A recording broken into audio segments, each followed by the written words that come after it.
Louvado seja nosso Senhor Jesus Cristo. Nós vamos fazer o nosso comentário ao Evangelho de São Mateus, nosso 28º encontro. Vamos trabalhar Mateus capítulo 9, do versículo 14 a 26. O jejum e Jesus revive uma menina. Vamos fazer a nossa leitura, depois o nosso comentário. Capítulo 9, versículo 14 até o versículo 26. Então, os discípulos de João se aproximaram de Jesus e perguntaram: Nós e os fariseus fazemos jejum. Por que os teus discípulos não fazem jejum? Jesus respondeu: Vocês acham que os convidados de um casamento podem estar de luto enquanto o noivo está com eles?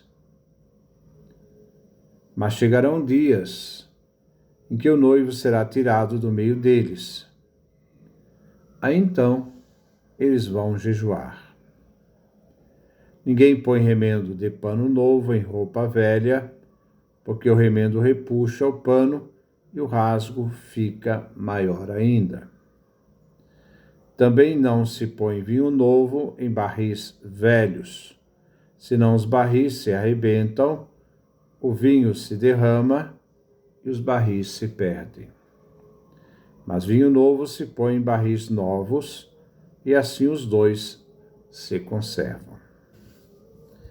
Enquanto Jesus dizia essas coisas para eles, um chefe se aproximou, ajoelhou-se diante de Jesus e disse: Minha filha acaba de morrer.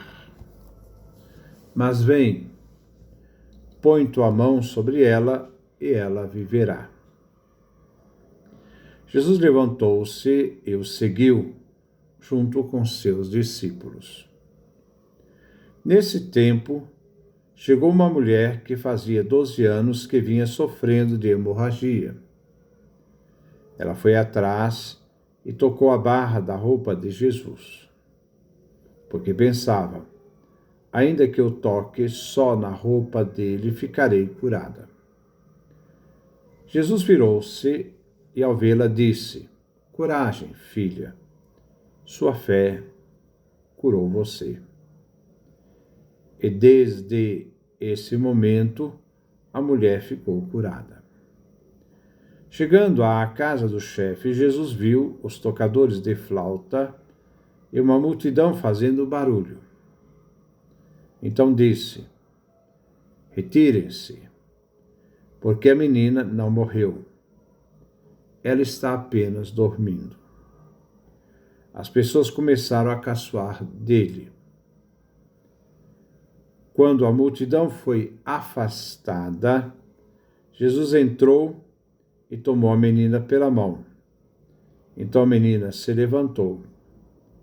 E essa notícia espalhou-se por toda aquela região. Este é o texto que nós vamos refletir no dia de hoje.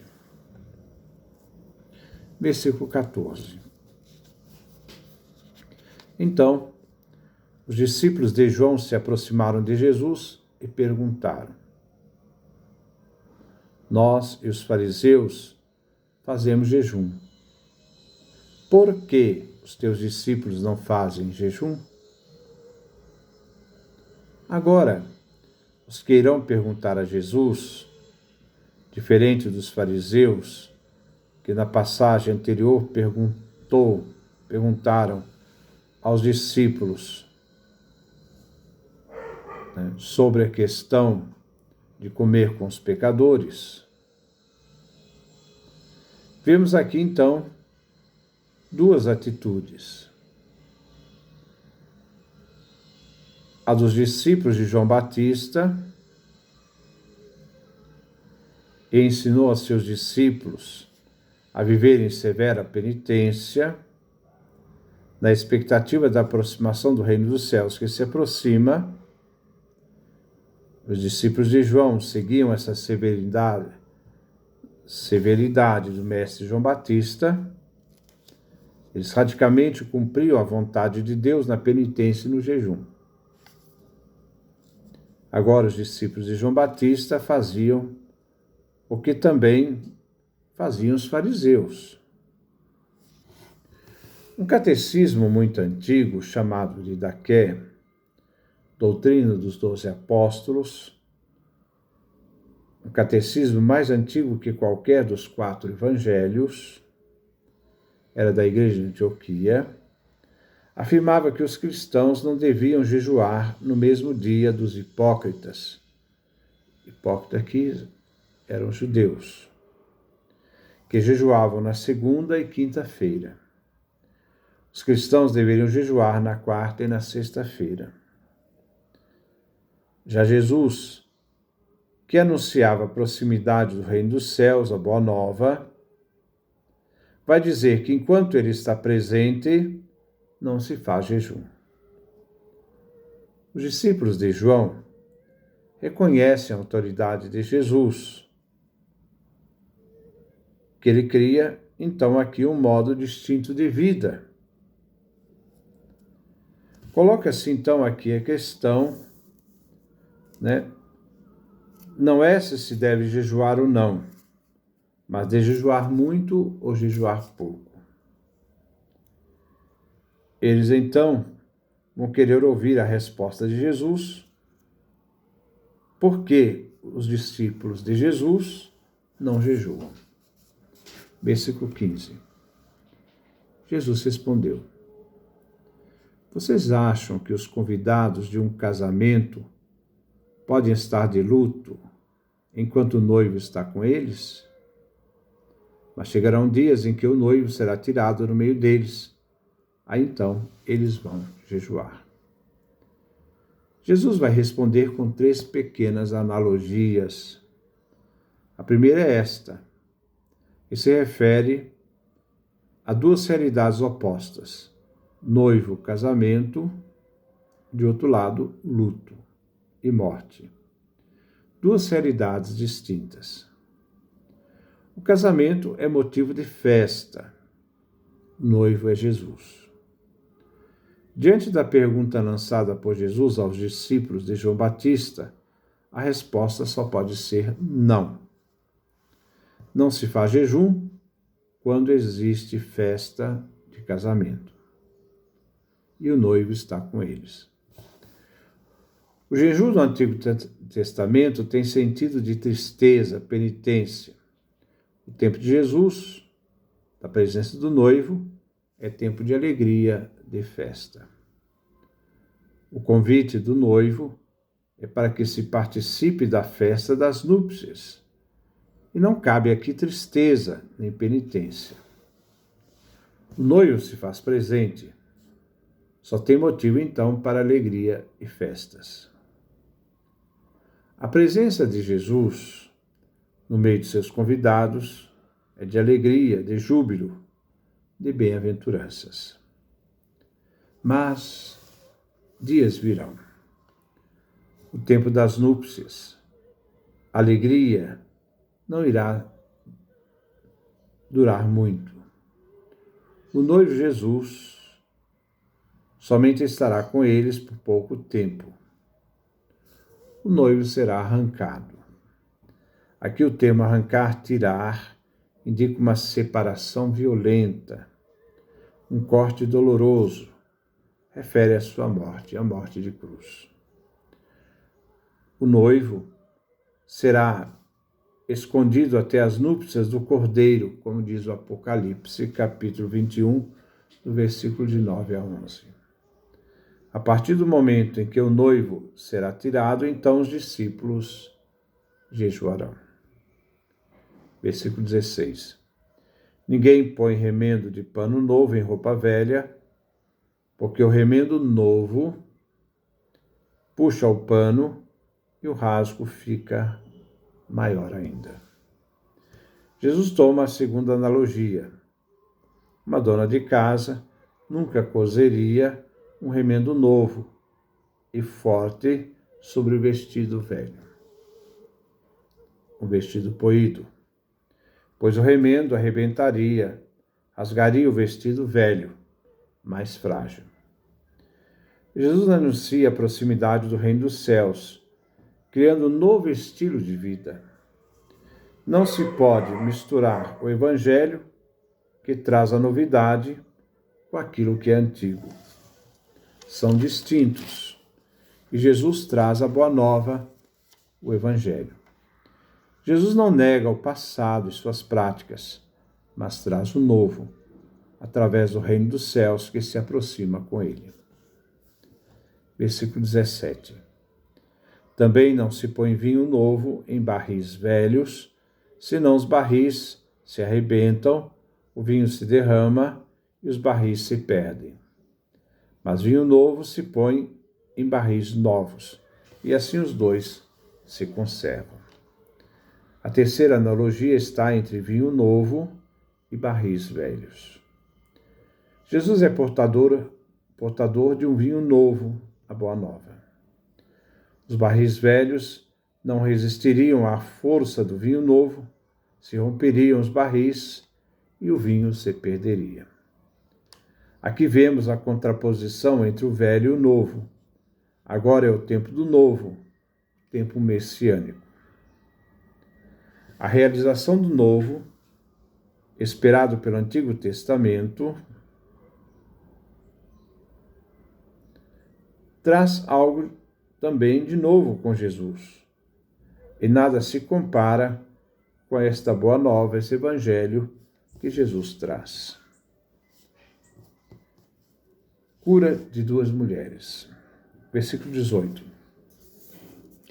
Enquanto Jesus dizia essas coisas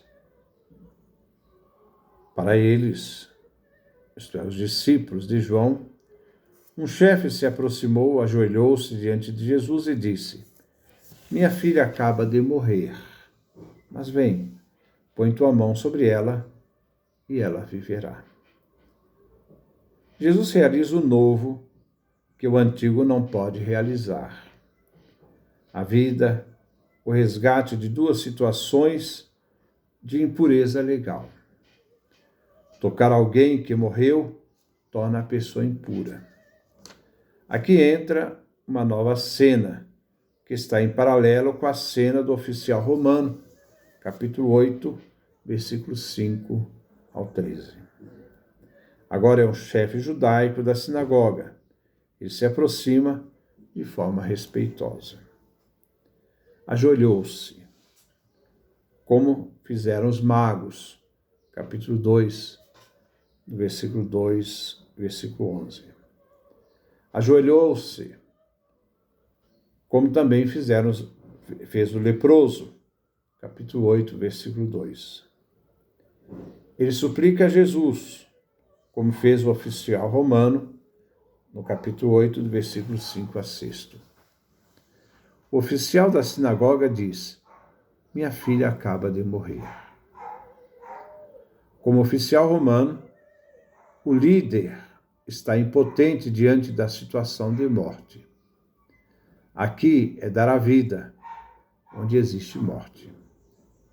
A súplica. Vem, impõe-lhe tuas mãos e ela viverá. O oficial da sinagoga está totalmente entregue à fé. Ele quer que Jesus toque a menina morta para que ela possa viver. As mãos, instrumentos para trazer à vida aquilo que estava morto. Viver tem 2 sentidos: a vida física, psíquica, biológica, e a vida que participa da escatologia em Deus, a vida eterna. O chefe da sinagoga conhece seus limites. A sinagoga não pode restituir a vida a quem morreu, o antigo, o velho. Então, ele busca Jesus, o noivo, que também é o novo.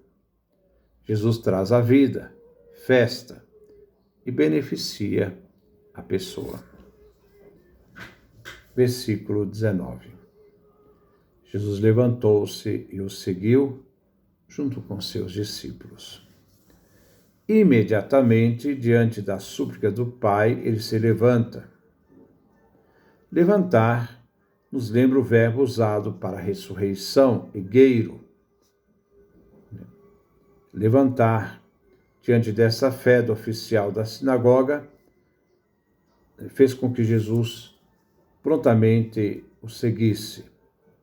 Então Jesus levanta, como também a menina vai se levantar, quando Jesus a tomá-la pela mão.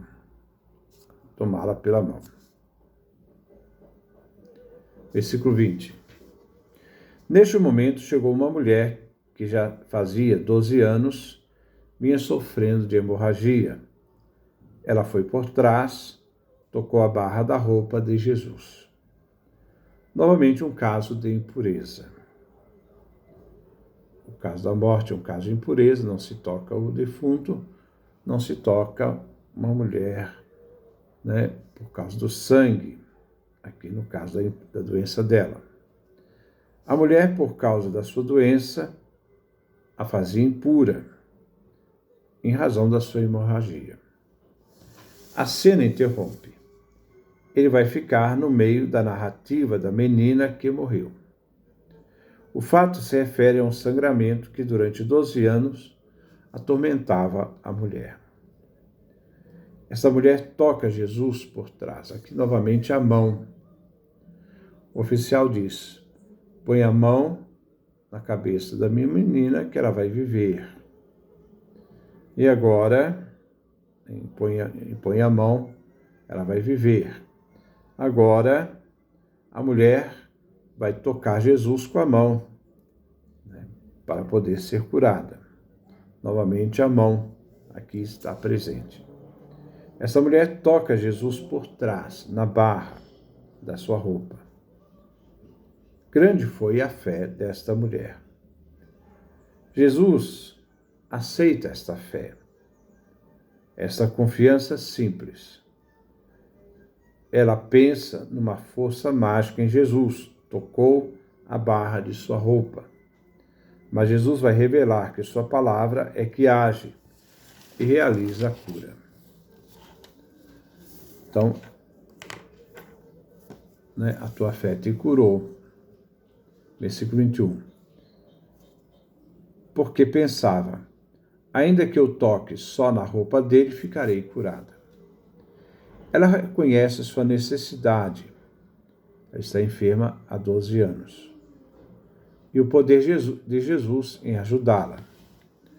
Como também o oficial da sinagoga tinha confiança de que Jesus seria capaz de ajudá-lo, na situação da sua filhinha que morreu.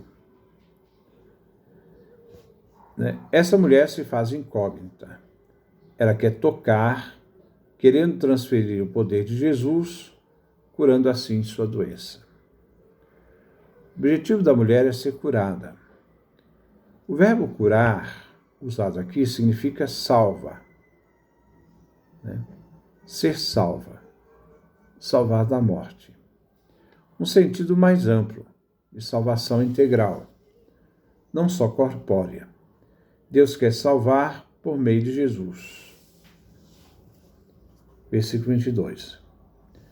Jesus virou-se e disse, e ao vê-la disse: coragem, filha, sua fé curou você. E desde esse momento a mulher ficou curada. Jesus afirma que a fé da mulher a salvou, curou. A fé é pressuposto e fundamento para a ação redentora de Deus em relação ao ser humano. Vemos a fé em várias formas, desde o mais simples até a fé mais espiritual. A fé apenas iniciante desenvolve para uma fé mais esclarecida. Ela queria tocar e encontrou a salvação. Jesus é portador de um bem muito maior do que aquilo que ela procurava. Se ela achava que o tocar com as mãos uma fé ainda incipiente, pequena, né? No sentido quase mágico, né? Era suficiente, mas ela vai perceber que ela encontrou muito mais do que aquilo que ela procurava. Ela vai encontrar em Jesus a palavra salvação. A sua fé curou você, te salvou. A cura da mulher antecipa a totalidade da salvação que marcará a plenitude no reino dos céus. O velho cede espaço ao novo, a vida, a salvação. Versículo 23. Chegando à casa do chefe, Jesus viu os tocadores de flauta e a multidão fazendo barulho. Então disse: retoma aqui o relato da menina. Agora é a casa do oficial da sinagoga. A presença dos flautistas expressa luto e sublinha que a menina está morta. E a morte é o final. O antigo termina na morte. Jesus, o novo, termina na vida. Jesus e os discípulos encontram o ruído das carpideiras, dos flautistas e de uma multidão que lamentavam em altas vozes a morte da menina. O barulho da cena está em oposição ao modo como Jesus vem ajudar. Versículo 24. Retirem-se, porque a menina não morreu, ela está apenas dormindo. As pessoas começaram a caçoar dele. Jesus manda a multidão se retirar. Parece que teve de ser imposto à força, né? Porque a multidão vai ser afastada, né, do local. Então, depois de mandar sair a multidão, e a multidão for afastada, a multidão ri de Jesus devido ao motivo dado por ele. Ela dorme, não morreu. Para Jesus e para o Pai Eterno, essa morte nada mais é do que um leve sono. Jesus também diz sobre Lázaro: nosso amigo Lázaro está dormindo, vou acordá-lo. João capítulo 11, versículo 11, quando na verdade estava morto. A morte não é um poder insuperável para Deus. A multidão não entende o que Jesus diz e ri dele. Quando nos exercitamos de enxergar as coisas pelos olhos de Deus, enxergaremos a realidade da morte como ela é.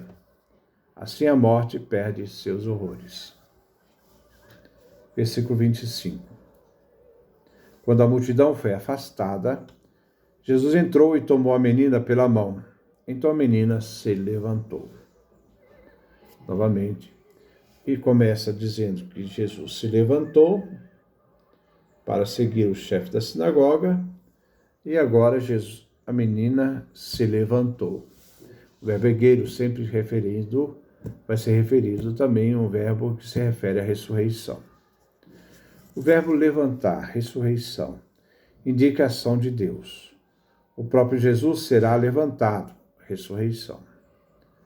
A ação realizada por Jesus é uma ação divina, que da morte tira a vida, levantando, trazendo a vida. Trazendo a vida àquela que morreu. Os verbos: Jesus entrou, tomou pela mão, e ela levantou, né? Esses verbos dão movimentos à cena. Jesus não impôs a mão sobre a menina, como pediu o Pai, mas a toma pela mão. Novamente a palavra mão, né? O oficial pede que Jesus imponha a mão. A mulher com 12 anos de hemorragia acha que tocar Jesus pela mão, ela é curada. E agora, Jesus não impõe a mão, como pediu o Pai, mas a levanta pela mão, através da mão. Então, Jesus não impôs a mão sobre a menina, mas a tomou pela mão. Jesus vem trazer o vinho novo, onde se celebra a vida, se faz festa. É o casamento. As núpcias. A presença de Jesus é a presença das núpcias, da vida. Né? Versículo 26. E essa notícia espalhou-se por toda aquela região. Provavelmente a área ao redor de Cafarnaum, e daí para toda a Galileia. A ação de Jesus manifesta a chegada do reino dos céus, onde se vence a morte e a escuridão, onde ele é portador da vida, da festa. Que Deus nos dê a sua graça, a sua bênção, a sua face resplandeça sobre nós.